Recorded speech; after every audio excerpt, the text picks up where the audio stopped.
የተወደዳችሁ ተመልካቾቻችን ከኢትዮጵያ ኦርቶዶክስ ተዋሕዶ ቤተክርስቲያን ቴሌቪዥን የአክብሮት ሰላምታችን ይድረሳችሁ። የሰዓቱን ዜናዎች ይዘን ቀርበናል። አብራችሁን ሁኑ። ወደ ቀዳሚው ዜናችን እናልፋለን። የኳታር ዶሃ ቅድስት ሥላሴ ቤተክርስቲያን ግንቦት 6 እና 7 ቀን 2018 ዓ.ም ቡራኬ ቤተክርስቲያኑ እንደሚከናወን ተገለጸ። የሊባኖስ የተባበሩት አረብ ኤሚሬትስ እንዲሁም የመካከለኛው ምስራቅ ሀገረ ስብከት ሊቀ ጳጳስ ብፁዕ አቡነ ዴሜጥሮስ ምርቃቱን አስመልክተው መልእክት አስተላልፈዋል። ለዝርዝሩ ሰላም አንባዬ።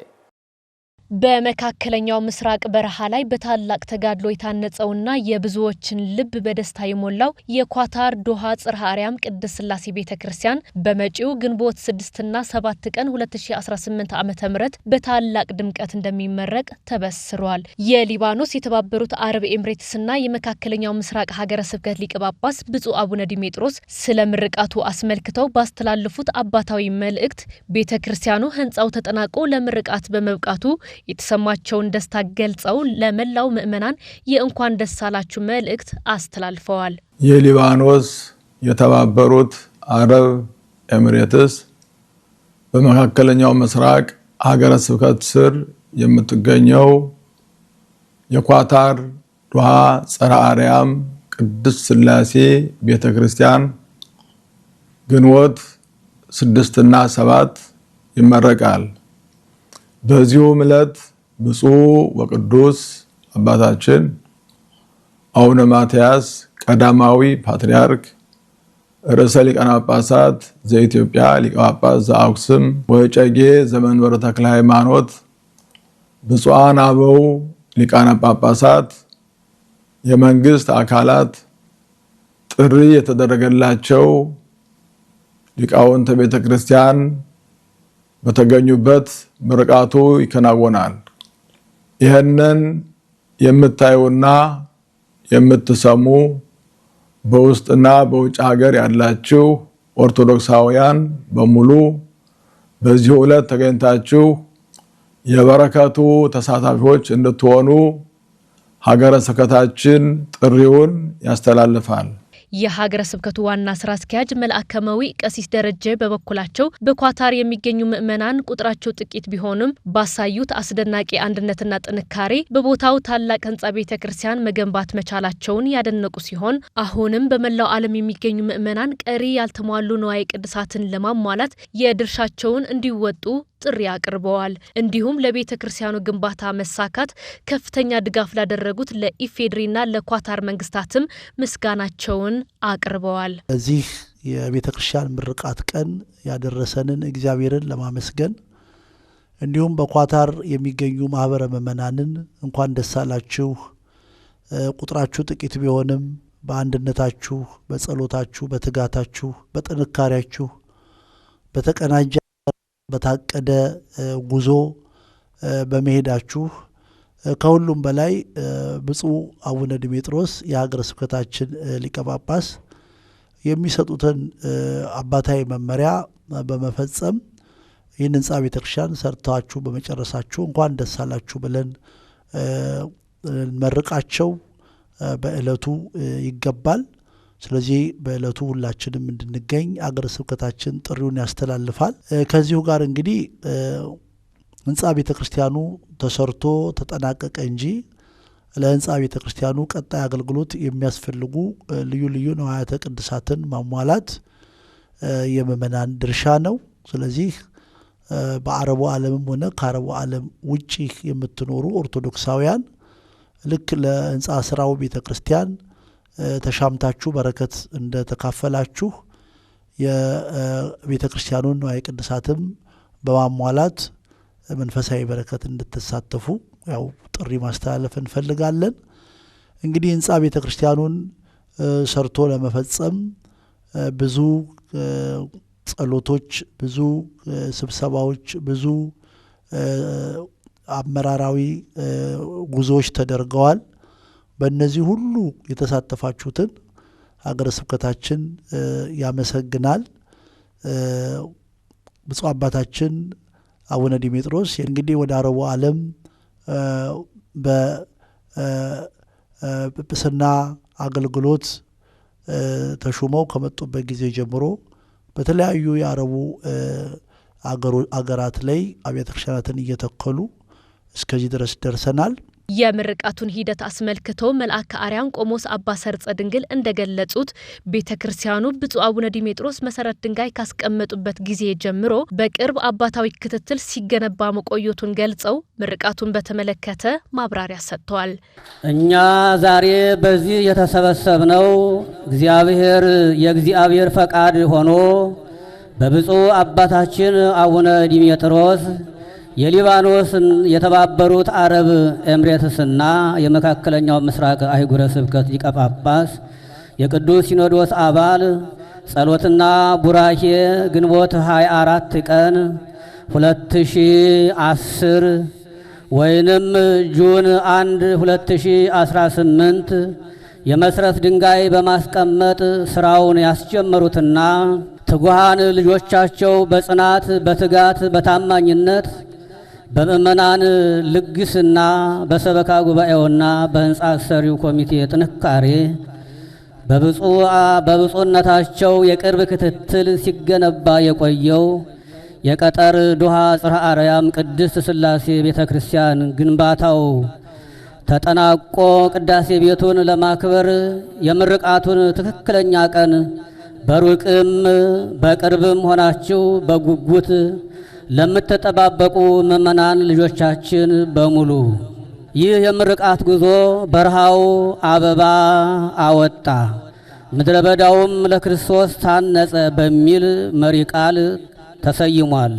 ምክንያቱም የምንገኘው በበረሃማዋ ገነት በቀጠር ዶሃ ሲሆን ቀጠር በዘመናዊ የህንጻ ጥበብና በሰው ሰራሽ ልማት በረሃውን አልምታ አብባ ለዓለም አስደናቂ በመሆኗ የኢትዮጵያ ኦርቶዶክስ ተዋሕዶ ቤተክርስቲያንም ይህንን የሀገሪቱን ሰላምና የስልጣኔ እድገት እንደ መልካም አጋጣሚ በመጠቀም በምእመናን ጥያቄ በብፁዕ አባታችን አቡነ ዲሜጥሮስ መልካም ፈቃድ በኢፌድሪ ኤምባሲ ዲፕሎማሲያዊ ክትትል በሀገሪቱ ንጉሥ በሼክ ተሚም ብን አህመድ አልታኒ የቀጠር አሚር በጎ ፈቃድ ቦታው ተሰጥቶን በነጻነት አምልኮታችንን የምንፈጽምበት ታላቅ ቤተ መቅደስ ሰርተን ያጠናቀቅን በመሆኑ ነው።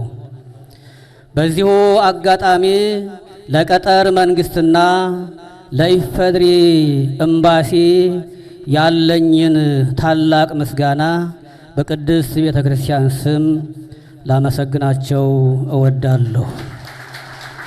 ይህ ታሪካዊ የቤተክርስቲያኑ ግንባታ ተጠናቆ ለቅዳሴ ቤቱ መብቃቱ በስደት ለሚኖሩ ኦርቶዶክሳውያን ትልቅ መንፈሳዊ ስንቅና ኩራት እንደሚሆን ይጠበቃል።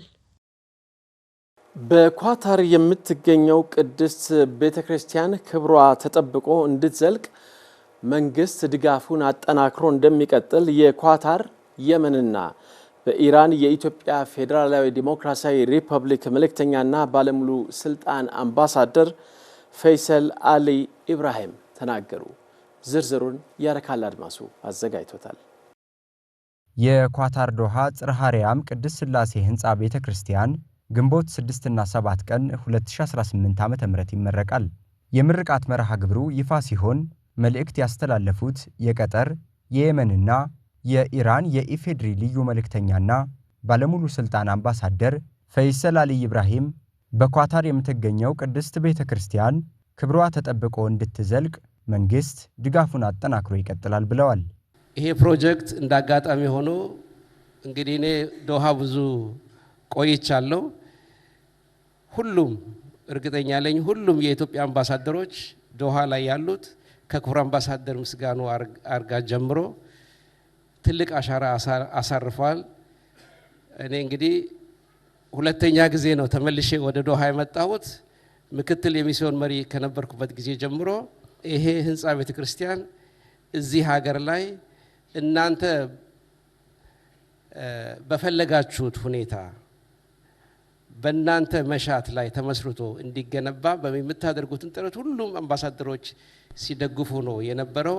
እኔም የነሱን ይዤ ነው ያስቀጠልኩት። ወደፊትም እስከ መጨረሻው ድረስ እንምንሄድበት ይሆናል ማለት ነው። ባለሙሉ ስልጣን አምባሳደሩ በንግግራቸው የኳታር ዶሃ ጽርሐ አርያም ቅድስት ሥላሴ ሕንጻ ቤተክርስቲያን ለፍጻሜ እንዲበቃ ለደከሙ ሁሉ ምስጋና አቅርበዋል። የደስታ ጊዜ ነው። የፕሮግራሙ የምረቃው ፕሮግራም ማስጀመሪያ ስነ ስርዓት ነው። ለዚህ ሁላችሁም ለዚህ ለተጋችሁ ቀን ተለሊት ቅድም ሲነገር ነው የነበረው። እኔም በአይኔ መጥቻ አይቻለሁ። እናቶች፣ እህቶች ለቤተ ክርስቲያኑቱ ግንባታ የሚሆን ገንዘብ ለማሰባሰብ ሽሮ እየሰሩ እየሸጡ በእውነት ያ ትልቅ ልብ የሚነካ ተግባር ነው የነበረው እና በዚህ አጋጣሚ የነሱን ፍሬ አፍርቶ ለዛሬ ላይ ስለደረስን እነሱን በልዩ ሁኔታ ማመስገን እፈልጋለሁ። አይኔም ስላየው ነው። የህንጻ ቤተ ክርስቲያን የግንባታ ፕሮጀክቱ አስተባባሪዎች፣ መሐንዲሶች፣ አመራሮች ሁላችሁም በእውነት ትልቅ ስራ ነው የሰራችሁት። ኢትዮጵያ በዶሃ ከዚህ በፊትም እንደምለው 3 ተቋማት ናቸው ያላት። አንዱ ተቋም የኢትዮጵያ ኤምባሲ ነው። ሁለተኛው የዶሃ ጽርሐ አርያም ቅድስት ሥላሴ ቤተክርስቲያን ነው። ሶስተኛው የኢትዮጵያ ዓለም አቀፍ ትምህርት ቤት ነው። ስለዚህ እነዚህ ሁሉ ኢትዮጵያን የሚወክሉ የኢትዮጵያ ተቋማቶች ናቸው።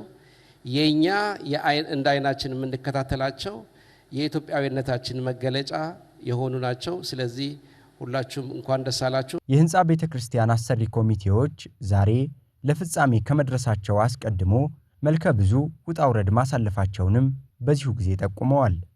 ዛሬ በዚህ ቅጽረ ቤተክርስቲያን ውስጥ ቆመን በረሃው አበባ ወጣ ስንል ለንግግር ማጌጫ ያህል ሳይሆን ያለፍንበትን የሩብ ክፍለ ዘመን እሳት የሚመስል ፈተና የታደልነውን መለኮታዊ ተአምር በአይነ ህሊናችን እያየን እኔ እንደ መስራች እንደ ህንጻ አሰሪ ኮሚቴና ሰብሳቢ ይህ ጉዞ ከሰው አቅም በላይ የነበሩ ብዙ ውጣ ውረዶችን በድል የተሻገረ መሆኑን በቅርብ ሆኜ የምመሰክርበት ታላቅ ጸጋ ነው።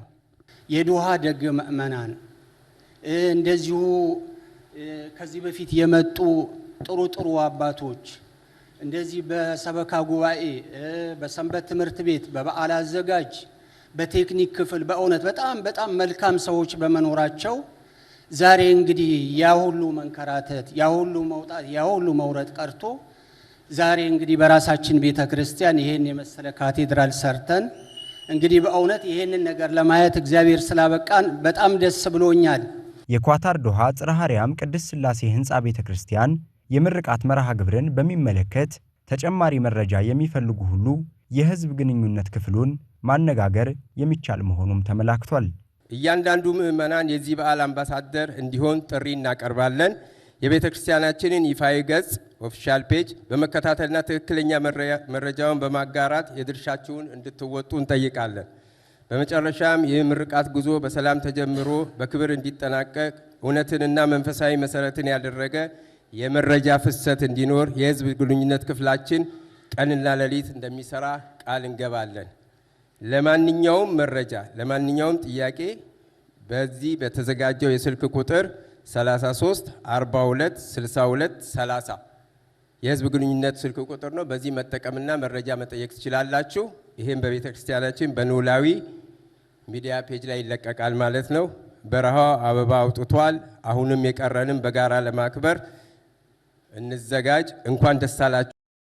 በመጨረሻም የኢትዮጵያ ኦርቶዶክስ ተዋሕዶ ቤተክርስቲያን የልማትና ክርስቲያናዊ ተራድኦ ኮሚሽን ለምስካየ ኅዙናን ትምህርት ቤት ለተማሪዎች አገልግሎት የሚውል የልዩ ልዩ ቁሳቁሶች ድጋፍ አደረገ። በድጋፍ መርሃ ግብሩ ላይ የኮሚሽኑ የበላይ ኃላፊ ሊቀ ጳጳስ ብፁዕ አቡነ ሳሙኤል ባስተላለፉት መልእክት ትምህርት ቤቱ ከቀደሙ አባቶች ጊዜ አንስቶ ደረጃውን እንዲጠብቅ በመደረጉ ለዚህ ዘመን ተመራጭ ሊሆን መቻሉን ጠቅሰዋል። በቀጣይም ጥራቱን ጠብቆ እንዲዘልቅ ትኩረት ሊሰጠው እንደሚገባና ከዚህ አንጻር ኮሚሽኑ ድጋፍ ማድረጉን አመልክተዋል። የልማትና ክርስቲያናዊ ተራድኦ ኮሚሽን ኮሚሽነር ይልቃል ሽፈራው በበኩላቸው ትምህርት ቤቱ አንጋፋና ቤተክርስቲያን ከምትኮራባቸው ተቋማት አንዱ መሆኑን ጠቅሰው ወደፊትም የሁላችንም አስተዋጽኦ ሊጠናከር ይገባል ብለዋል። የተከበራችሁ ተመልካቾቻችን ከኢትዮጵያ ኦርቶዶክስ ተዋሕዶ ቤተክርስቲያን ቴሌቪዥን ለሰዓቱ የነበሩን ዜናዎች የተከታተላችሁትን ይመስላሉ። ሌሎች መርሃ ግብሮቻችን አሁንም ይቀጥላሉ። ቆይታችሁ ከጣቢያችን ጋር እንዲሆን በአክብሮት እንጋብዛለን። መልካም ጊዜ